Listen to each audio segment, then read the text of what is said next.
Chinese state media has issued a direct threat that they will destroy and expel U.S. troops from Taiwan. But this may be all a big misunderstanding. Senator John Cornyn tweeted out that there were 30,000 U.S. troops in Taiwan. There are not. China said if there are, we will invoke our rights and destroy and expel these U.S. soldiers, saying it would be an act of war against China.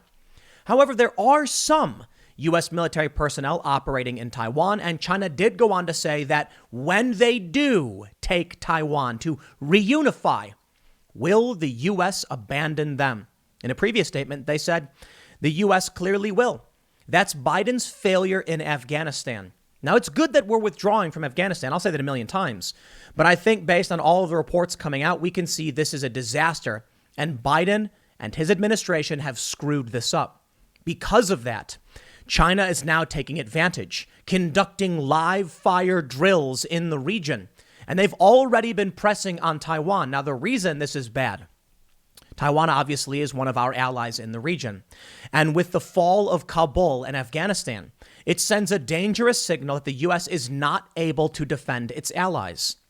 And now China, seeing the weakness, is pushing the rhetoric and physical action, showing that the United States probably doesn't have the stomach for any kind of defense of Taiwan. And if Taiwan falls, what about the rest of the region? The U.S. has already been struggling to save face.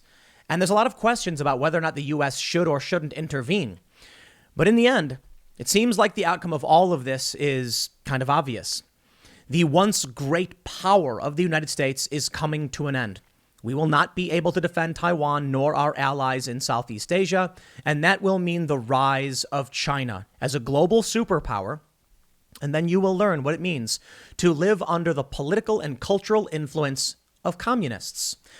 We are also seeing Chinese communist propaganda advocating for anti-racism and critical race theory. So I think that this is all just another big sign that things are getting worse here. You see, Taiwan is a major producer of silicon chips. We need these for computers. We need it for cars. And now we're seeing a shortage. This is causing prices to go up. And should China move into Taiwan, it will just be one more domino getting knocked over and then coming down to hit all of the rest. Outside of all of this, Donald Trump has come out criticizing Biden over Afghanistan and pointing out the problem with inflation. And what you need to understand about where this comes together is that it's all part of one big system.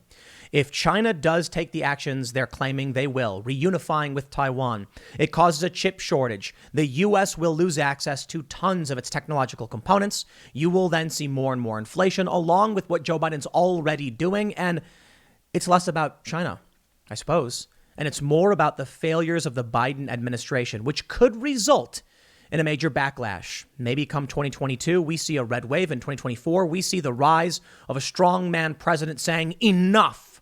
The American people sick of losing out and being mocked and watching China just expand and take over more and more space and violate more and more treaties, attack more civilian vehicle watercraft in the South China Sea. Maybe they'll say enough and something big will change.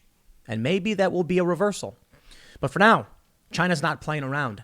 And the scary thing is that in the meantime, we still have 3 years, just over 3 years, and this could all potentially lead to war with China. I don't know how likely that will be. But if China does move on Taiwan and Biden is fumbling, bumbling, and confident and says, you know what, we're going to go defend the place, China's wrong, then it's war. So I don't know. Maybe that's worse. Maybe it's not. Maybe like some people, they think the U.S. should just be isolationist and say, you know what, we're going to do our own thing. Don't bother us. But then what happens when China takes over, or I should say when Chinese influence takes over the rest of the world? It may already be. We already see U.S. interests, business interests, bending the knee to China, to the Communist Party. That, my friends, does not spell a good future. But let's read the story and see what's going on with the statements from China and what they're threatening to do to U.S. troops. Before we get started, head over to timcast.com and become a member, and you will get an ad-free experience from all of our news articles. You will also get access to the Timcast IRL members segments, as well as all of our new shows once they launch. And it supports our journalists, our writers, the investigations. Right now, we're digging into the food shortage, which we'll get into a little bit in this segment as well. We're looking into where the supply break is so we can break that all down for you. So support timcast.com, smash the like button, subscribe to this channel, share it with your friends. Let's read first from CNN. Chinese state media sets sights on Taiwan as U.S.-Afghan retreat stokes nationalism. The chaotic U.S. withdrawal from Afghanistan has presented Beijing with a propaganda boost. The Chinese state media capitalizing on the crisis to trumpet the supposed decline of America and taunt Taiwan with threats of invasion. The jingoistic rhetoric coincided with air and naval drills launched Tuesday by the Chinese military, which sent fighter jets and warships near Taiwan in response to what it called the repeated collusion in provocation by Washington and Taipei. In recent years, China's ruling Communist Party has sought to present the U.S. as a fading global power. And now, the return of the Taliban to the streets of the Afghan capital is being touted by state media as the death knell of U.S. hegemony. I think so. I really do. We are going down, man. The roller coaster, the ride. We went up, we're going down. It's downhill, baby. Is that all bad? Not necessarily. But if China becomes what the U.S. was in terms of global superpower, that's going to be very, very nightmarish. In recent, so they say the fall of Kabul marks the collapse of the international image and credibility of the U.S., the commentary from state news agency Xinhua said Monday. Following the blows of the global financial crisis and the COVID-19 pandemic, the decay of the American hegemony has become an undisputed reality. Its failure in Afghanistan is another turning point in that spiral fall. The Global Times, a state-run nationalist tabloid, meanwhile, has repeatedly played up what it described as the unreliability of U.S. commitment to its allies, suggesting the self-governing island of Taiwan could face the same fate as Afghanistan in the event of conflict with China.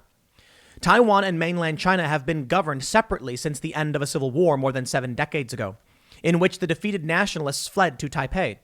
But the Chinese Communist Party views Taiwan, a democratic island of around 24 million people, as an inseparable part of its territory, despite having never controlled it. Quote, once a war breaks out in the Taiwan Straits, the island's defense will collapse in hours, and the U.S. military won't come to help, the Global Times said in an editorial Monday.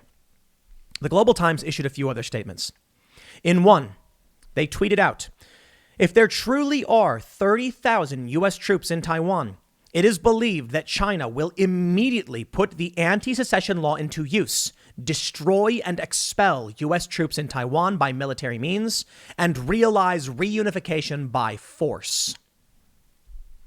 They also went on to say, will the U.S. abandon Taiwan? This is a matter of time and situation. Once the Chinese mainland decides to unify by force, it will be unstoppable and destroy the capability and will of the island military to resist in a few hours. Given Taiwan society's obsession of small but sure happiness and fanatical about political infighting, the island's authorities believe they can achieve secession by enjoying the comfort under U.S. protection, but it's time to wake up. What Biden has done with Afghanistan has sent ripples through the water, and the sharks can smell it. I don't know where this leads to. Maybe it's all saber rattling. Maybe it's all rhetoric. Maybe nothing happens. Or maybe this is another sign of escalation. We've seen the rhetoric getting worse. We've seen the threats getting worse. And this one, this time they're directly saying they will destroy and expel U.S. troops. However, they're saying if there are 30,000 troops. There aren't. There aren't 30,000 troops. And if there are, it's a secret from us. The Global Times writes, update. Senator reveals 30,000 U.S. troops stationed in Taiwan Island equal to declaring war on China if true. Tweet deleted after wide controversy. Yikes. Cornyn is believed to have been incorrect, or perhaps he was inadvertently revealing classified information. I don't know. You decide. I think he's just wrong. Apparently, the number dates back to before there was diplomatic ties between the U.S. and China, and there were U.S. troops stationed in Taiwan.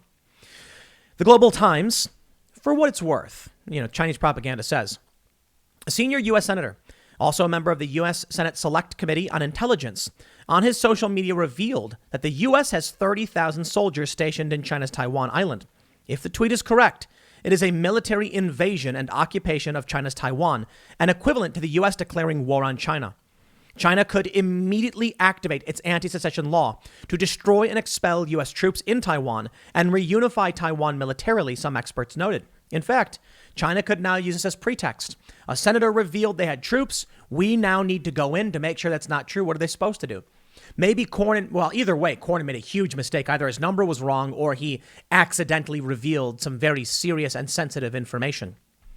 However, some others believe the news leaked by the U.S. senator cannot be true because 30,000 is not some small amount that the U.S. Army could hide and not being noticed on the island. And the U.S. has nothing to gain by stationing the U.S. Army in the island. Sacrificing its own interests to satisfy Taiwan separatists also does not fit with U.S. foreign policy, just like the U.S. did in Afghanistan. Ooh, they are really smacking people down. Well, let's do a fact check real quick, all right? Newsweek's got the fact check. They said, are there really 30,000 troops in Taiwan? They mentioned John Cornyn's tweet where he said U.S. troops today in South Korea, 28,000, Germany, 35,486, Japan, 50,000, Taiwan, 30,000, and Africa, 7,000. Cornyn's figures were immediately drawn into question after he posted them on Twitter. Kuomintang, a political party based in Taiwan, responded to Cornyn to dispute the number it posted. There are not 30,000 U.S. troops in Taiwan. The last U.S. soldier left Taiwan on 3 May 1979, but that appears to not be true either. They go on to say, the Department of Defense issues workforce reports online detailing numbers overseas. According to the Defense Manpower Data Center's figures as of June 30th, its latest report, there were nowhere near 30,000 U.S. troops in Taiwan. The report records 30 active duty personnel in the territory. 23 Marine Corps, 5 Air Force, and 2 Navy. Then there were 15 DoD appropriated fund civilian personnel there. 1 Army, 1 Navy, and 13 Fourth Estate. It was detailed last year that the Marines were conducting training on the island, as previously reported by Newsweek. Chinese state media was among those who took issue with the claim. Hu Shijin, editor-in-chief of the Global Times, tweeted, someone said that John Cornyn mistook that number by using the number of previous U.S. troops stationed on Taiwan before China and the U.S. set up diplomatic relations. I think the senator is not confused and he wants to test our response. My answer to him is war. All right. Is this John Cornyn slipping on a banana peel and potentially triggering World War III? Could you imagine? Oh, help us, please. The year is 2132. The earth is rubble. Wasteland from nuclear conflict. And they tell the children, over 100 years ago, a senator accidentally tweeted a wrong number. And China said, well, we take it seriously. And the answer is war. Or, to be honest, they seem to know it's not real. They just want war. They want the excuse. They are sitting there waiting with their fingers on the trigger. Come on, Cornyn. War. Chinese state media previously pounced on the situation in Afghanistan to criticize the U.S. A spokesperson for Taiwan's foreign ministry referred Newsweek to Cornyn's office for comment on the tweet, but added that the Ministry of Foreign Affairs appreciates the consistent support shown by our friends in the U.S. They go on to say a Google search for how many troops does the U.S. have in Taiwan brings up a Wikipedia page about the United States Taiwan Defense Command. That existed between 1954 and 1979. The Wikipedia page noted 30,000 troops from combined armed and branches. Newsweek says it is false. There are not 30,000 U.S. troops in Taiwan, according to the latest Department of Defense figures. There were such numbers decades ago. There has not been that level of presence in recent times. Newsweek reached out to Senator Cornyn's office in the DoD for comment. It appears they did not receive it in time. Okay, hopefully this doesn't break out into war. But the PLA, which is Chinese military, the People's Liberation Army, holds assault drills near Taiwan in response to U.S. provocations.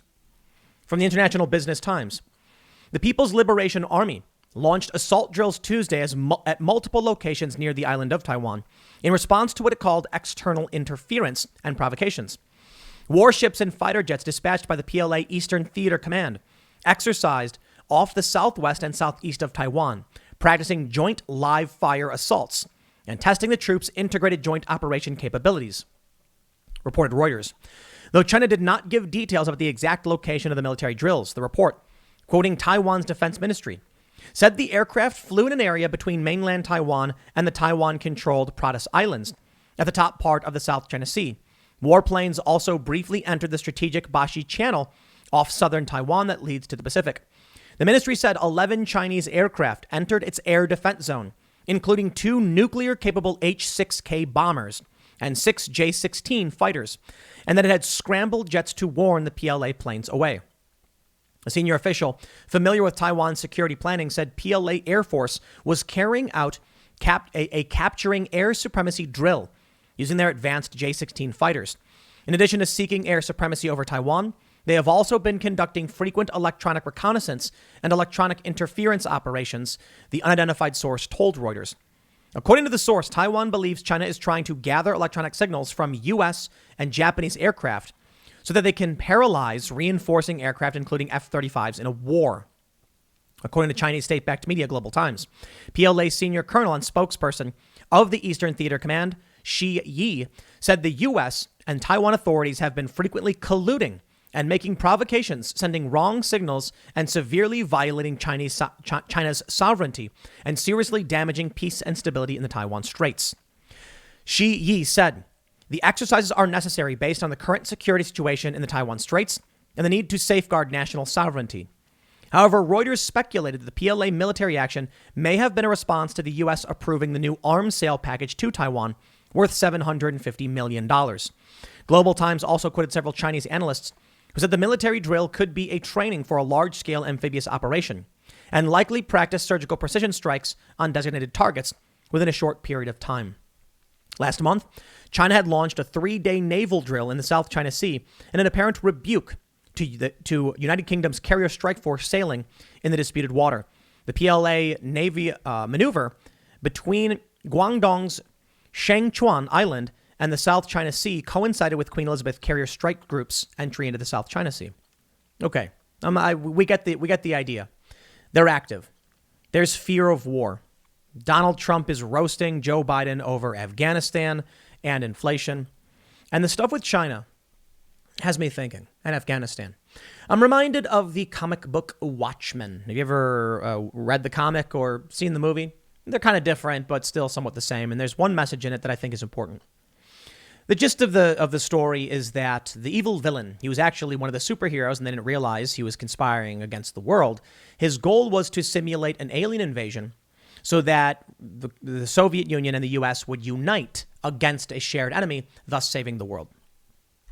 In the end, one of the characters realizes the lie, and he decides, Rorschach, he says he's going to tell the world the truth, even if it could plunge the world into absolute chaos and war. And Dr. Manhattan, another hero, says, I can't let you do that. So then Rorschach looks at him and says, then what are you waiting for? Do it. And then Dr. Manhattan uses his powers to make Rorschach explode because he could not allow him to tell the world what was going to, what really happened. Now, why am I using that analogy? The way I see it is this. I have a lot of friends who are anti-intervention or even isolationist. They think we shouldn't be in many of these foreign countries. And I got to be honest, I agree for the most part. Because I'm not a moral absolutist, not like these characters or not like some of my friends, though I'm welcome to entertain and have these arguments about what we should or shouldn't do. The issue is, should we be in Afghanistan? And the answer is obvious. No. We went in to get al-Qaeda. We get out. We should not have been there. Now look at what's happening. It's a disaster. We were there for too long. We didn't accomplish anything. It was a mistake. Plus, Biden's withdrawal was just a disaster. And it pains me to say it looks like we could have, that the Afghan government could have stood if Biden just wasn't as reckless as he was. Here's what I think. I think about that Rorschach story where he's like, I'm going to tell the world the truth, even if it condemns the world. And I'm like, that's tough. It would be like saying we must say America first, even if it condemns the world. Why? China will take Taiwan. China will expand into the Middle East and North Africa. They've already been colonizing South America and other parts of the world, Africa. And then once they control everything, sure, we can be America first, but then they will simply say, we're cutting you off from your trade goods. We're going to cripple you. And then once the U.S. is crippled, then they can come in. And maybe it'll take 100 years, but eventually they walk in and they're wealthy and in control and they do what the U.S. does. when the U.S. walks into these smaller and weaker nations and says, we'll be greeted like liberators. Hey, how about that? How long until China's doing that to us? And that's what has me worried. If the U.S. cannot maintain some kind of strength, then do we just end up living under the boot of the Chinese Communist Party? Maybe. And therein lies the big challenge. I don't think, a lot of people like to, on the left, they'll say that the neocons simply want intervention in war because it makes them money and boosts their stock portfolio and things like that. And I'm kind of like, I think that is a big motivating factor, but I don't think it's that simple. The establishment, as we've seen, has been selling us out to China for some time. So it really does feel like they've already caved. And regardless of what we do, we're heading towards that future where we will bend the knee to the Chinese Communist Party. And I think we already are. Look at our manufacturing base. What do we even produce? And that's why you get a Donald Trump. That's why people say they want Donald Trump, because he was going to shore up American borders, defenses, and manufacturing. It almost felt like to me, and at least, possibly, Trump saw the writing on the wall and said, we've given away our manufacturing. Our economy is a house of cards. We need to bring back our base, because the result is we're collapsing. It's the fall of the American empire. I mean, China's saying it. So Trump is like, well, then we can fix up our country and at least live comfortably after we lose our global influence and China takes over. But Trump was still resistant to China. And what Trump was doing was still weakening China. And boy, were they angry about it, because they want to, they're putting all their eggs in the China basket. Look at these billionaires and these NBA players and these game companies that are just bending the knee to China. They're saying, hey, man, U.S. is out, China's in. We don't want a war to happen, so we're just going to move everything over. And here we are. Do you miss me yet? Trump slams Biden over Afghanistan inflation. In my opinion, I don't know that Trump would save us from the fate of a global dominant Chinese Communist Party, but I'd certainly take that over Joe Biden right now. So yeah, Trump. We do. Not like Trump's been gone. I get emails from him like 7 times a day. The New York Post says, former President Donald Trump lashed out at Biden, the Biden administration's handling of Afghanistan, rising inflation, and illegal immigrants on Friday, asking, do you miss me yet? Tragic mess in Afghanistan, a completely open and broken border, crime at record levels, oil prices through the roof, inflation rising, and taken advantage of by the entire world. Do you miss me yet? Trump said in a short emailed statement. It's things like that I'm just like, Trump, why do you can you not say it like that? Because there's going to be so many people who are like, screw you. Oh, man. But it is getting bad. And it's not just the war stuff. Under Joe Biden, we've seen quite a bit of bad. In line with what's happening with China, we need to understand how the invasion of Taiwan would negatively impact us. From Reuters, China's Geely warns of chip shortage, but keeps annual vehicle sales target. China's Geely Automobile Holdings retained its annual sales target on Wednesday, betting that new vehicle launches will offset the short-term impact of a global chip shortage and a resurgence of the coronavirus pandemic. The company's upbeat forecast and a strong first half revenue growth helped send shares of the Hangzhou-based carmaker up nearly 4%. The recent worsening of the chip shortage and the resurgence of COVID-19 cases globally could pose significant threat to our sales performance over the next few months. But the upcoming launch of more new and competitive vehicle models should enable the group to perform better in the second half, the company said. I'm only highlighting this to show you that China is well aware of the chip shortage. And this is what you need to understand about Taiwan from the Wall Street Journal. The world relies on one chip maker in Taiwan, leaving everyone vulnerable. Taiwan Semiconductor Manufacturing Co.'s dominance poses risks to the global economy amid geopolitical tensions and a major chip shortage. Now, this story is from June. The Wall Street Journal reported, Taiwan Semiconductor Manufacturing Co. chips are everywhere, though most consumers don't know it. The company makes almost all of the world's most sophisticated chips, and many of the simpler ones too. They're in billions of products with built-in electronics, including iPhones, personal computers, and cars, all without any obvious signs they came from TSMC, which does the manufacturing for better-known companies that design them like Apple and Qualcomm. TSMC has emerged over the past several years as the world's most important semiconductor company, with enormous influence over the global economy.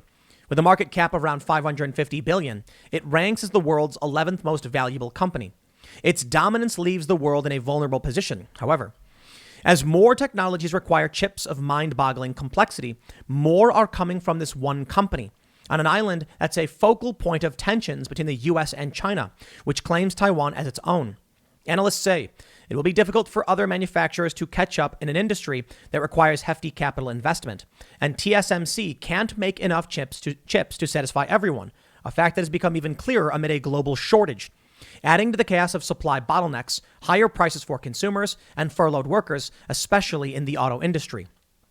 The situation is similar in some ways to the world's past reliance on Middle Eastern oil, with any instability on the island threatening to echo across industries.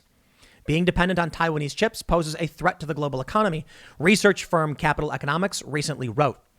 Its technology is so advanced, Capital Economics said, that it now makes around 92% of the world's most sophisticated chips, which have transistors that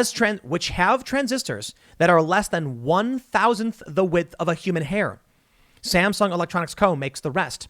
Most of the roughly 1.4 billion smartphone processors worldwide are made by TSMC.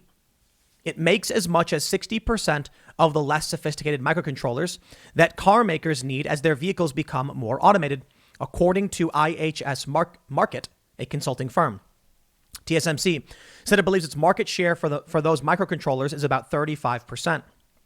Company spokeswoman Nina Kao refuted the idea that the world depends too much on the company, given that many areas of specialization in the world semiconductor supply chain. What'll happen to our smartphones, to our computers, laptops, tablets, cars, if China does invade Taiwan? I don't think they'll stop making them. I think it'll just mean that the U.S. will now have to spend substantially more money to buy them. And that means your comfort and your luxury are gone. These are interesting conversations that I've actually had a long time ago, asking people about who they wanted to vote for. And I always said to people, well, do you like the status quo? You know, this is during 2015 and 2016. I was telling people, do you like the status quo? If you do, you want to vote for Hillary Clinton, because Hillary Clinton is a bad person. She will do horrible things overseas. She will lie, cheat, and steal and manipulate in order to gain power. And it'll trickle down to some Americans. Now, to be honest, in the long term, they're extracting value from the working class and it will lead to your demise. But that's the status quo, isn't it? Now, what about Donald Trump? Man, he is the worst of American culture. A boorish, lewd old man. But he wants to secure our borders, bring your jobs back, and he's not in favor of the foreign wars. He's quite a populist. But here's the reality. America and its invasions and pressure and military might have allowed us free stuff. The petrodollar. Anybody who dare oppose the petrodollar seems to just, have an untimely end, to put it mildly. So what does this mean? When China does move on Taiwan, and I think they will, and the U.S. does nothing, will the dollar really stand as the global reserve currency? And if it doesn't, how will the U.S. get access to the oil it's buying on the international market, considering Joe Biden's crippling U.S. energy independence? It eliminated it, and we're not independent anymore. This is the scary reality of what we're getting under the Biden administration. Right now, we rely on OPEC. Joe Biden came out and said, please produce more oil. We need your help. He removed sanctions on Russia so that they could complete the Nord Stream 2 pipeline, shut down Keystone XL, and banned fracking on federal lands, public lands in the U.S. We get oil because we print dollars. You want to buy oil? You got to have dollars. That's the petrodollar, the U.S. reserve currency. But what happens when a bunch of countries start saying, we don't want your dollars anymore? We'll buy oil with whatever we want. Well, some countries have said that. And then the U.S. made quick work of their leaders. But it seems like they can't do it anymore. Afghanistan's a disaster. So what happens now when China and Russia laugh and say, you know what? You want to buy oil from us? We want it in, euros or yuan, Chinese currency. What happens then? What happens then is that the U.S. doesn't produce anything. We won't be exporting anything, and we won't be able to trade for whatever currency is being used to trade in oil. Right now, if a country, say, in the European Union wants to buy oil, they have to convert euro into dollars and then use the dollars to buy the oil. The U.S. just needs the dollars to buy the oil. But the U.S. can just create the money. So the U.S. gets oil essentially for free, at least in a certain respect. What happens when we lose that status because we don't have the military capabilities to defend the country? well, then you're going to see gas prices skyrocket to what? $15 a gallon or some insane number? Potentially. I can't predict the future. I don't know for sure, but it's very likely. You see, a currency is strengthened by what a country can produce and then trade. So why would someone want the euro? Because you can buy stuff with it in Europe. What does Europe make? They make stuff. I don't know. If you're in Europe, you want to spend money. So why would, so if they have euro and they come to the US, say, hey, I'll give you a euro for $1. Somebody says, we could use with buying stuff from Europe. So, okay, we'll take that. And they do that because the US, it's the money for oil. What happens when there's no oil? You don't need them. What are they going to be buying? Why are they going to buy expensive American-made motorcycles or something? I really don't think so. That's where we're headed. I'm not worried about it. I got no problem rolling up my sleeves, working for my food and looking at the stars and enjoying life. What do you think Americans going to do when that happens? Whew. It seems like we're walking there. Like it's coming, but we're walking. We're not running. It's a slow collapse. Hopefully people will be used to it by the time it's all said and done, and they can go and work on a farm and live more, I guess we'll just say impoverished lifestyles relative to where we are now, because that's where we're going. Ultimately, I think it may lead to conflict internally because people who are losing access to resources will want to take it from other people. I think we're heading in this direction regardless of what we've done with Afghanistan. I think Joe Biden just accelerated it. So we'll see how that plays out. I'll leave it there. Next segment's coming up tonight at 8 p.m. over at youtube.com/TimCastIRL. Thanks for hanging out, and we'll see you all then.